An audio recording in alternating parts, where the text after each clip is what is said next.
Denise Dresser, ¿qué piensas de todo esto que ha surgido a partir del sábado con la recaptura de Joaquín Guzmán Loera, el Chapo Guzmán? ¿Qué dices, Denise? Pues sin duda un evento importante, un golpe de timón, como lo han señalado algunos analistas.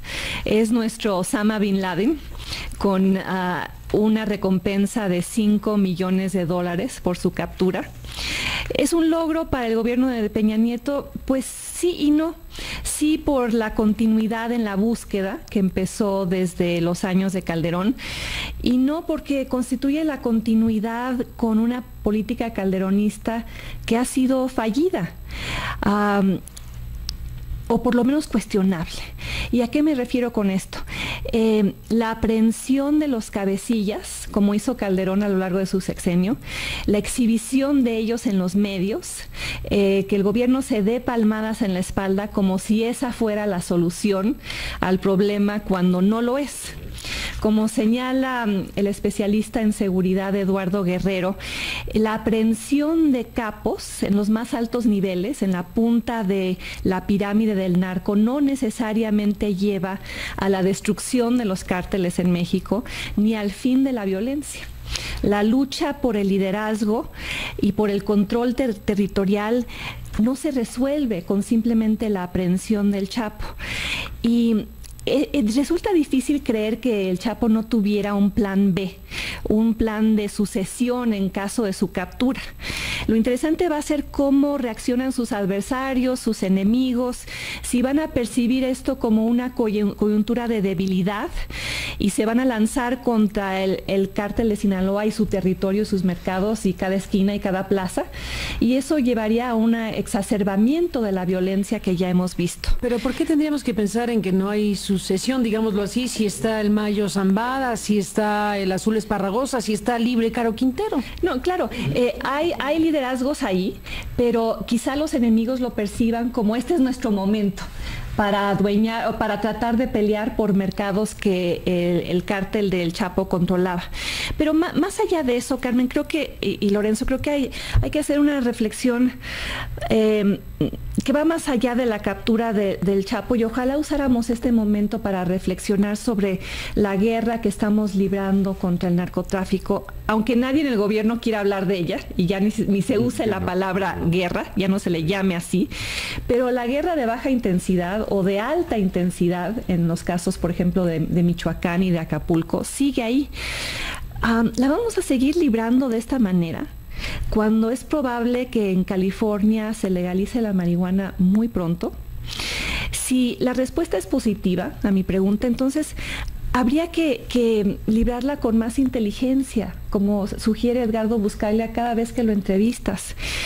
Una guerra menos centrada en la aprehensión de cabecillas, porque hay euforia en este momento y aplausos y demás, pero ¿qué ocurre cuando se acaben los aplausos y la euforia? Va a haber una incautación de los bienes del Chapo.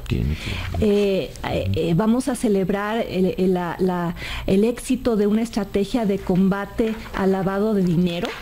Vamos a saber las rutas de transferencia de ese dinero. Si la respuesta no es positiva, entonces estamos celebrando un triunfo muy parcial, muy pequeño ante las dimensiones del reto que enfrentamos.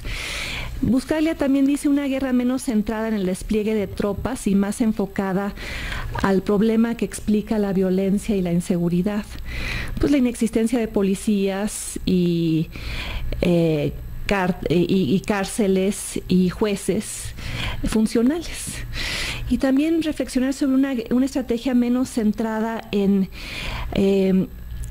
simplemente celebrar la aprehensión del Chapo y pensar en cómo vamos a combatir la corrupción que llevó a que estuviera libre tantos años y que tuviera protección política, tanto desde la cárcel de la cual se escapó hasta quién sabe en cuántos otros pasillos del poder en México, desde presidencias municipales, gubernaturas, el propio ejército.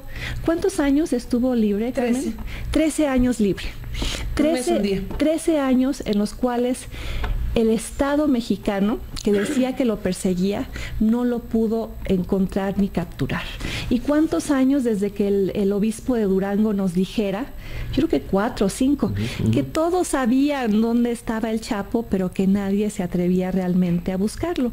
Y también hubo una complicidad social en su aprehensión. Yo diría una complicidad, una complicidad social en su no aprehensión, en su libertad, y una complicidad política que explica por qué nos tardamos 13 años en encontrarlo. Y eso no se discute en México. ¿Dónde quedó la famosa comisión anticorrupción que Enrique Peña Nieto prometió al inicio de su sexenio? Va a estar incorporada a la fiscalía, la nueva fiscalía, ya se definió legalmente la nueva fiscalía. Después de la PGR vendrá una fiscalía autónoma. Y habrá también una comisión, una fiscalía anticorrupción. Ya está diseñado el mecanismo legal que se va a instaurar en el momento legal que también quedó establecido. Bueno, pues el día que esa comisión anticorrupción... Ya tiene trabajo, sí, ¿no? Exacto. Esa materia prima ya la espera aquí, ¿no? No, investigue y procese y juzgue a un político priista de alto nivel, o a un político priista que haya provisto de protección política a un narcotraficante y que esa sea la razón por la cual la Comisión Anticorrupción lo persigue, pues creo que ese día sí vamos a poder celebrar. Pues sobre ese tema, yo creo que el gobierno mexicano debería estar pues dando algún tipo de respuesta a lo que se oyó en Univisión. Phil Jordan, el exdirector de inteligencia de la DEA, en una entrevista en la televisión estadounidense, en Univisión, en la televisión latina en Estados Unidos, en Univisión, hizo declaraciones sumamente delicadas Phil Jordan, porque afirmó que algo se había roto entre el PRI y el Chapo Guzmán, porque el Chapo Guzmán ha estado vinculado históricamente a la política, y soltó Phil Jordan que había financiado la campaña de Enrique Peña Nieto. Eso fue lo que se oyó en la televisión, en esa transmisión que desde luego también estaban haciendo en Estados Unidos, entrevistando a diferentes personajes, y uno de ellos a quien pudimos ver fue precisamente a Phil Jordan, hablando de que, bueno, pues pudo haber incluso también una negociación para esta captura, que algo sucedió en el camino, y lanzó una cosa sumamente delicada, que viniendo de quien viene esta declaración, creo que sí, el gobierno mexicano debería pues entrar al quite, digamos, para plantear una respuesta a una afirmación como la que Phil Jordan dijo este viernes pasado cuando se anunció la recaptura del Chapo Guzmán.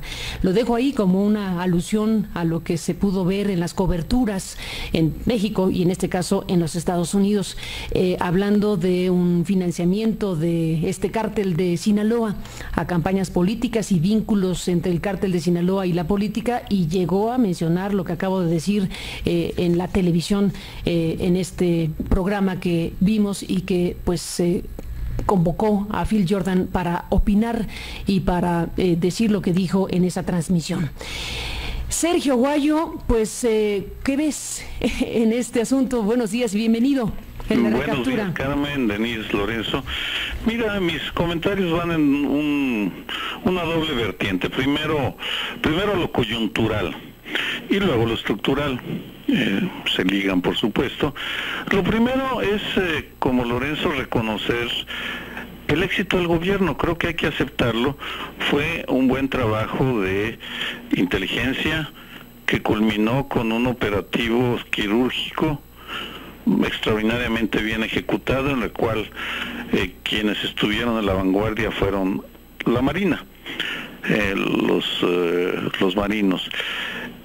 ¿Qué nos dice en lo coyuntural este hecho? Lo primero, sigue confirmándose que la parte más eficiente del gobierno de Peña Nieto es el área de seguridad. Indudable que ahí sí están funcionando mejor las cosas en relación al sexenio de Calderón y al de Vicente Fox.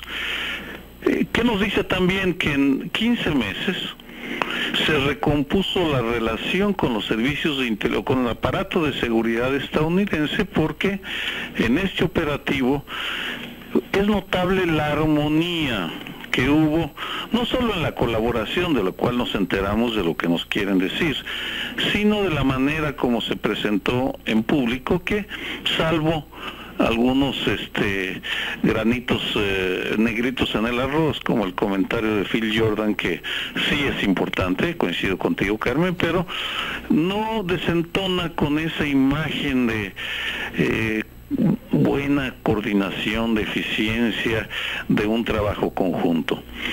Ahora bien, sería ideal, como dice Lorenzo, que el Chapo hable y cuente y diga todo lo que sabe en su larga historia, pero no va a hablar.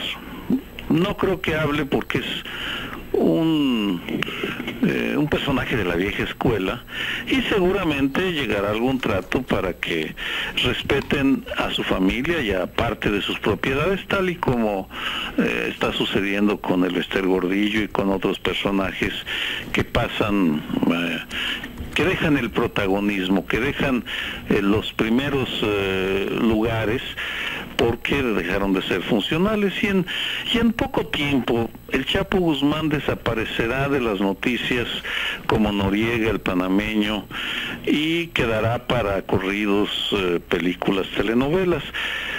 Me voy a lo estructural. ¿Qué nos dice este evento? Primero, la detención del Chapo Guzmán hay que verla como parte de una ofensiva cada vez más exitosa que nos acerca al modelo estadounidense. Me explico. En Michoacán están fracturándose a los Zetas, a los caballeros templarios. Lo mismo se hizo en Tamaulipas y Nuevo León con los Zetas, y lo mismo se busca con el cartel de Sinaloa. Es, como en Estados Unidos, reducir la peligrosidad de los grandes carteles nacionales, haciéndolos carteles de ciudad, de barrio, de región, pero no nacionales, y en ese sentido me parece que va avanzando la estrategia y está teniendo mucho éxito. Ahora, esto tenemos que aquilatarlo porque conlleva un mayor riesgo para las comunidades en las localidades, porque esos carteles más pequeños no necesariamente van a seguir pactos no escritos con la autoridad federal, sino que, como ya hemos visto con los templarios o la familia michoacana o los Zetas, se extienden a otro tipo de negocios, no solo el del narcotráfico. En ese sentido sí, en el corto mediano plazo sí veo con toda claridad cómo seguirá reduciéndose el tamaño de los grandes carteles, seguirán fragmentándose, pero de ninguna manera eso significa que terminen los problemas para el grueso de la población, porque en el plano local sí habrá mayores riesgos por cobro de piso, secuestros, asaltos, etcétera. Aquí sí falta de parte del gobierno federal una estrategia que ataque las raíces más profundas del problema, y bueno, podría meterme en el tema de la justicia redistributiva, pero hay algo más inmediato y más claro, y que puede empujarse con cierta celeridad, que es la legalización de la marihuana como forma para reducir los ingresos de los mini carteles, y también la peligrosidad o las consecuencias negativas para la sociedad.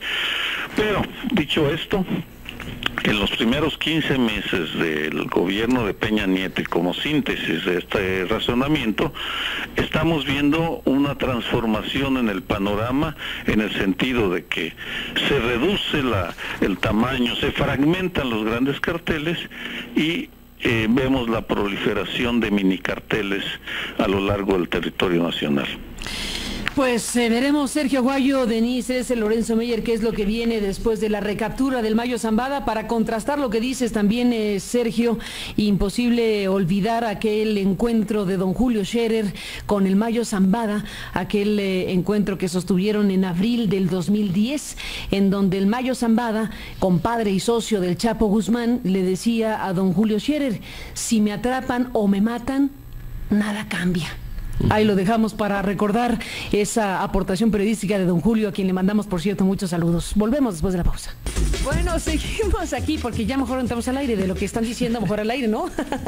Se imaginará el público en la República, en todo el país, que nos está escuchando esta mañana con el Sergio Aguayo, Lorenzo Meyer y Denise Dresser, que en estos anuncios que hemos presentado, durante los anuncios, pues seguimos hablando y analizando y discutiendo sobre el alcance y significado que tiene este anuncio de una recaptura de un capo como el Chapo Guzmán.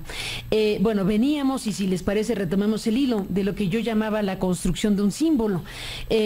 Independientemente de la importancia per se que tenga en una estructura criminal, Joaquín Guzmán lo era el Chapo Guzmán, evidentemente ha habido también una construcción simbólica de alto voltaje, porque lo han colocado a él y no al Mayo, no a Azul Esparragosa, no a otra figura relacionada con el cártel de Sinaloa, en la revista Forbes como uno de los más ricos del mundo. A él y no a otro es al que se le coloca, digamos, como la figura principalísima de una estructura que tiene presencia en decenas de ciudades del mundo. A él y no a otro es al que se le ha colocado el estigma o la imagen del más poderoso de todos, más importante que Al Capone, llegó a decir una autoridad de Chicago hace no muchos años, hace no muchos meses, algún día, de los que las autoridades mexicanas y estadounidenses se han referido al Chapo Guzmán. Es también eso, desde luego, y por eso es tan relevante la detención de este capo. Llama la atención cómo Jesús Murillo Caram, el Procurador General de la República, dice: es una detención más. De las 75 que llevamos, este es uno más. Bueno, difícil en esta lógica decir que es una detención más. Es la detención del capo, simbólicamente de el capo mayor. El capo mayor que fue beneficiario, como tú dices, de la construcción de una imagen que yo creo que era icónica o emblemática de desafío al Estado. ¿Por qué se vuelve tan importante? Alentada por el Estado, esa construcción icónica, claro, eso es lo que yo digo. Sí, no, alentada por el Estado, porque se escapó. Porque se escapó durante el gobierno de Vicente Fox. O lo dejaron salir, que siempre quedará la duda histórica, ¿no? Claro, o se escapó, o se fue en una bolsa de, creo que era de ropa sucia. En el carrito. Tú te quedaste con la versión oficial, pero no leíste el libro de Anabel. No he leído el libro de Anabel. Pues debes leerlo, pero ahí está. La versión oficial es que salió en un carrito de lavandería. Dejémoslo ahí por lo pronto. Bueno, supongo que hay otra versión que es la de Anabel Hernández, que me abocaré a leer. Pero pues sea como sea, que haya sido su salida, ya sea promovida por el Estado con complicidad de las autoridades en la cárcel. El caso es que la fuga empezó a crear un mito de alguien que podía evadirse, que tenía el poder suficiente para lograr salir de una cárcel de alta seguridad. Y no solo eso, alguien que se volvió, sí recuerdan el mito de Elvis Presley, el mito de que Elvis se aparecía en distintos lugares y la gente pensaba que en realidad no estaba muerto. Pues aquí, ¿cuántas veces se dijo que habían visto al Chapo en algún lugar? ¿No? Y eso contribuyó... Que pagaba la cuenta de todos, les quitaba los teléfonos y comía en algunos restaurantes, ¿no? Exactamente, y que en torno a eso fue creciendo no solo el peso de su imagen, sino también su popularidad. Hay corridos sobre el Chapo Guzmán, hay creo que se conecta con un sentir en la cultura política mexicana de la justicia de enfrentar al Estado, ¿no? A nivel local y personal, si ese Estado te persigue injustamente. Y creo que con eso logró generar mucha simpatía, mucha popularidad, y el hecho de que haya estado en la lista Forbes como uno de los más ricos del mundo, que generó una gran controversia. Pero dices, a ver, ¿simpatía? ¿Crees realmente que resultaba simpático o resulta simpático el Chapo?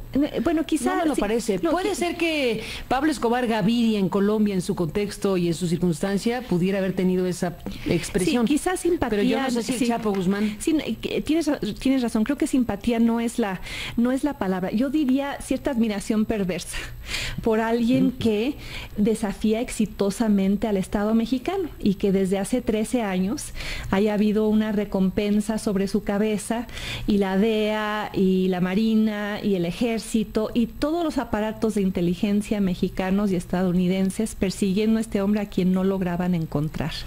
Y creo que esa actitud de desafío sí tiene resonancia en nuestra cultura política. Pero regresando al tema de cómo apareció en la lista Forbes, porque eso contribuyó también al crecimiento de su imagen, en una decisión muy controvertida por parte de la revista. Sí. Porque en su momento, ¿cómo es que saben además que el Chapo vale esto? ¿Cómo lo sabemos? Y eso me regresa al punto inicial.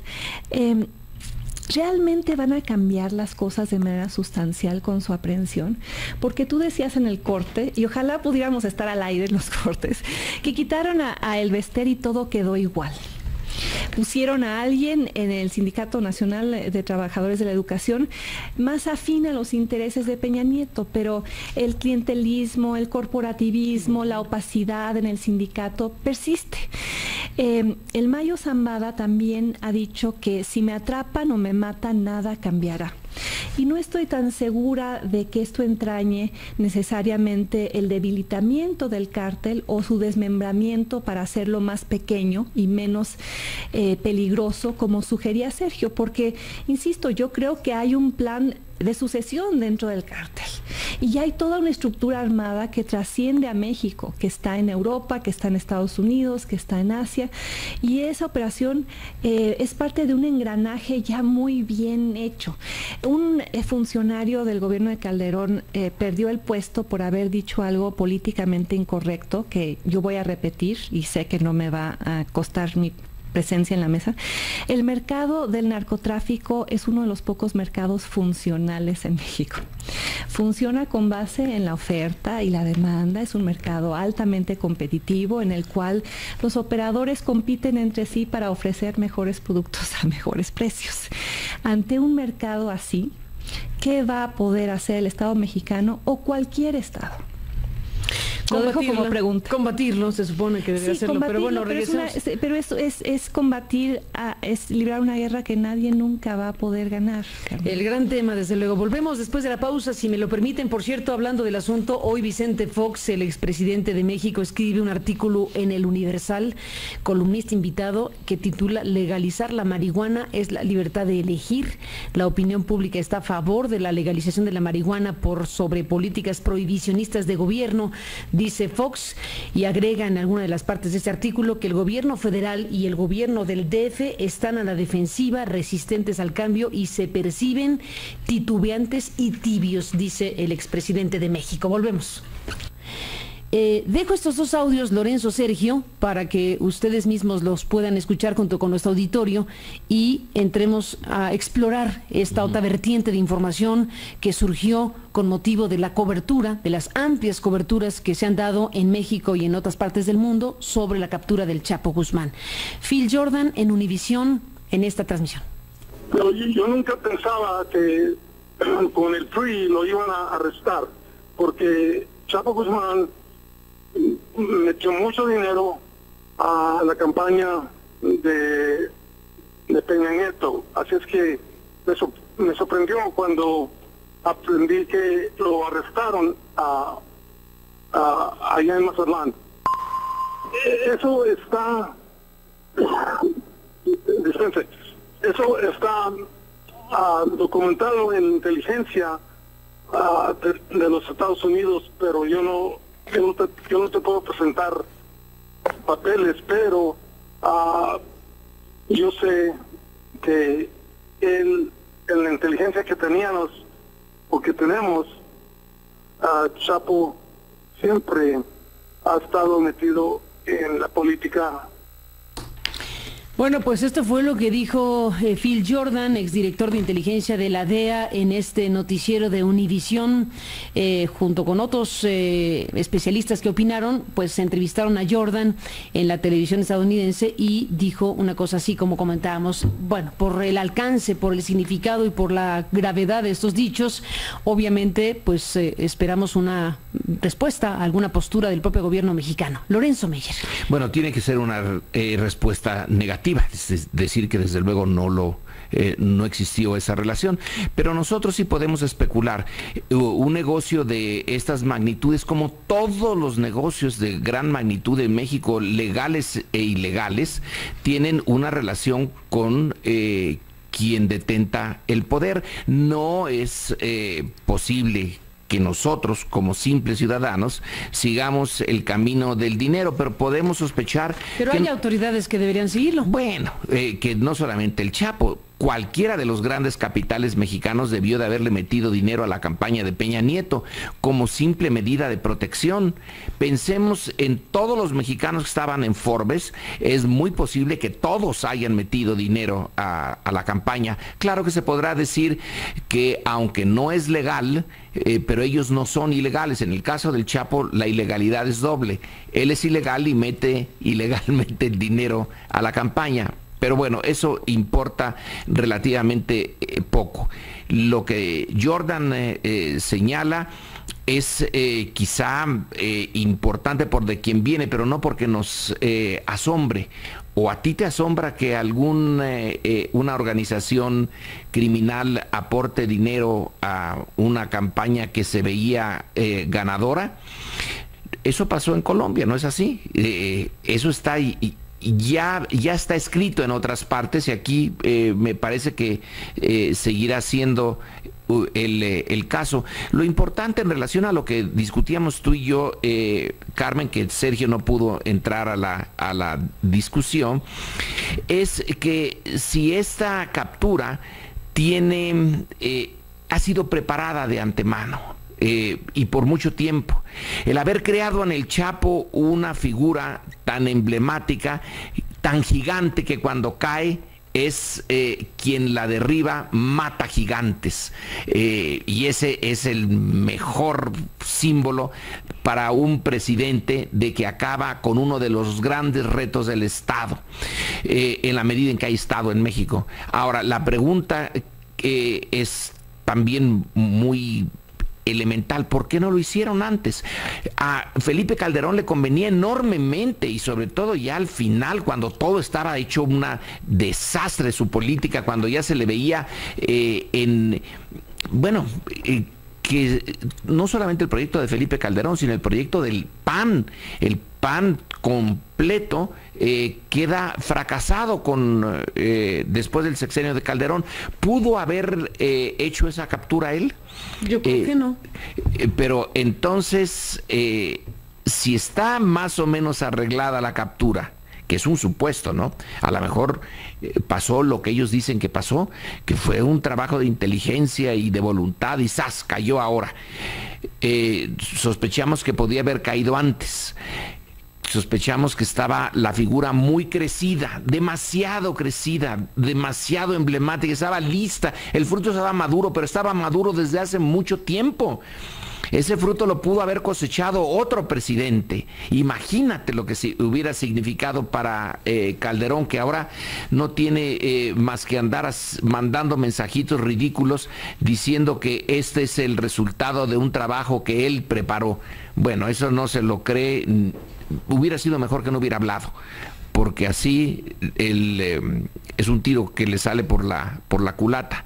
Pero volvamos al punto. Este trabajo, esta figura se preparó durante tanto tiempo para que la cosechara el PRI a esas alturas. No encuentro por qué Calderón no lo pudo hacer, si estaba preparado. Dolia Esteves desde Washington, Lorenzo Meyer, Sergio Aguayo está en la línea telefónica. Me permiten que incorporemos a Dolia para que Dolia nos dé precisamente lo que desde Estados Unidos se está haciendo y se está hablando. Bueno, por lo pronto la disputa por el Chapo, ¿no? La disputa de si se queda aquí o si se lo llevan extraditado, porque hay varios que quieren procesar al Chapo Guzmán en los Estados Unidos, según pudimos ver en los últimos 2 días, este fin de semana, cuando se da a conocer la noticia. De inmediato se activan pues las declaraciones respecto a que hay motivos para juzgar y para procesar al Chapo Guzmán en Estados Unidos y bueno, ni se diga en México. Dolly Esteves desde Washington, buenos días, te saludamos. Dolly, ¿me escuchas? Sí, ya estamos al aire. Estamos al aire contigo, estamos con Lorenzo y con Sergio. Para Sergio, para Lorenzo y para Denise. Bueno, la noticia es que poco después, o vamos a decir 24 horas o menos de 24 horas después de la captura del Chapo, aquí estalló una disputa un poco callada, pública, pero sin personalidades prominentes entre Estados Unidos y México en torno a qué hacer con el capo más buscado del mundo. Es decir, el dilema, como se debate aquí en Estados Unidos, es si el Chapo debe permanecer en México para enfrentar la justicia de ese país, o ser extraditado a Estados Unidos, donde penden acusaciones criminales en su contra, cuando menos en 5 estados de la Unión Americana. Hasta ahora, Carmen, los que se han manifestado a favor de la extradición del Chapo no es el gobierno federal de Estados Unidos, es decir, no son funcionarios de la administración Obama, sino la DEA, la oficina de la DEA en Chicago, que pidió que sea extraditado a esa localidad, el jefe de la DEA, Jack Reilly. Después también se expresó en los mismos términos el congresista republicano Michael McCaul, que es el presidente del Comité sobre Seguridad Nacional, que incluso él elaboró un poco y diciendo que exhorta al gobierno de México a extraditar al Chapo, ya que aquí sí puede estar en una cárcel de máxima seguridad con plena garantía de que no va a ser de que no se va a escapar. En ese sentido también se pronunció Robert Nardoso, que es el portavoz de la Fiscalía en Brooklyn, y dijo que ellos lo querían en Brooklyn, que es en Nueva York, porque ahí tiene muchos cargos. Total que ya se están peleando y todavía México no ha dicho si lo va a extraditar o no. Por otro lado, yo tengo confirmación de un funcionario de alto rango de la administración Obama aquí en Washington, confirmación a MBS Noticias, que Estados Unidos sí va a discutir con México, con el gobierno de México, el tema de la extradición del Chapo.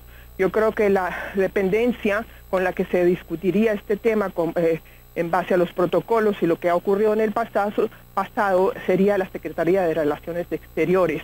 Este funcionario de alto rango del gobierno de Estados Unidos corroboró de esta manera, vía email, esta mañana el interés de enjuiciar al Chapo en Estados Unidos e informó que desde luego la administración Obama va a discutir con el gobierno de México el tema de la extradición. Y esta confirmación de que en efecto el tema de la extradición del Chapo será tratado a nivel de gobiernos federales es el único dato duro hasta ahora. Lo que dicen las columnas de algunos diarios mexicanos de que el Departamento de Justicia está buscando nuevos cargos, yo no lo creo, yo no lo veo muy creíble porque, como digo, existen cuando menos 6 o 7 acusaciones activas, vigentes, con muchos cargos contra el Chapo y sus socios, y no hay necesidad de andar buscando nuevos cargos, puesto que bastan los cargos contra él en varios estados y fiscalías de Estados Unidos.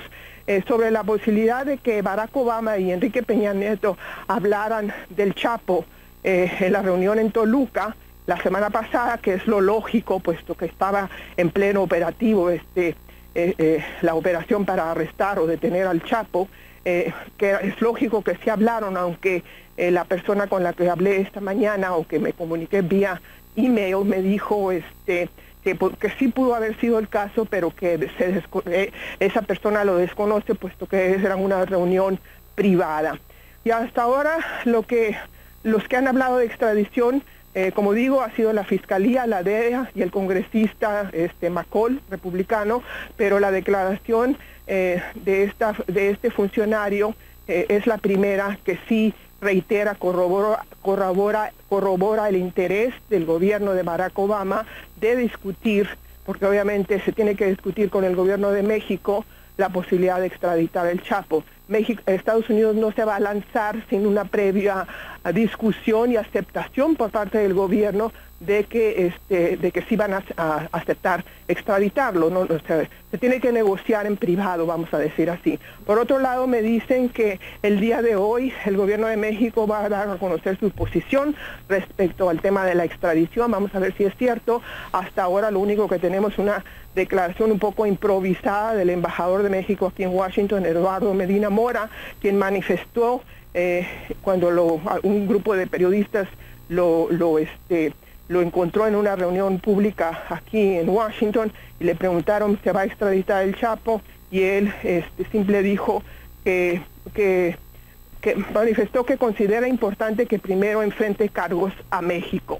Y bueno, eso es lo único que tenemos de parte del gobierno de México respecto a este tema de la extradición, que puedo yo corroborar que sí es un tema importante. Después de la captura del Chapo, este es el debate principal que se está realizando aquí en Estados Unidos en cuanto si se va a extraditar, en cuanto si se va a pedir que se le extradite y si el gobierno de México va a dar una respuesta afirmativa. Lo veremos, Dolly Esteves. Gracias por el reporte y estamos al lado como siempre. Gracias y buenos días. Gracias y buenos días a ti, Carmen. Gracias, y se nos acabó el tiempo. Lorenzo Meyer, gracias por estar aquí. Sergio Aguayo, gracias a los dos por estar aquí. Nos mantendremos en comunicación. Gracias.